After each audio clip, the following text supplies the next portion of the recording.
saya Fatullah Habib Lubis. Saya dari Medan, tapi saya di sini di Pajak Batupat ingin bertemu dengan Pak Erick Thohir. Menunggu Pak Erick Thohir, saya mau mengaji dulu.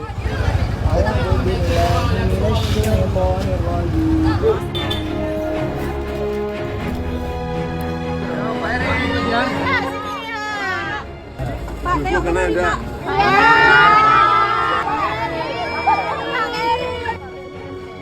Oh, Bapak bela-bela gitu. Jadi Wartawan aja. Oh, bintara apa ini? Oh, KAL aja. Padahal ini usahanya lebih menguntungkan loh. Gak apa-apa, untuk sampingannya nggak masalah. Orang tua ada ibu, cuma bapak waktu di pondok udah nggak ada. Ya udah, tinggal ibu di kampung kan, saya merantau.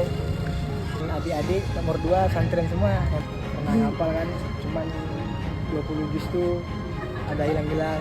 Dari jadwal maghrib ke isya kan ada waktu ruang kosong, itulah ngapal.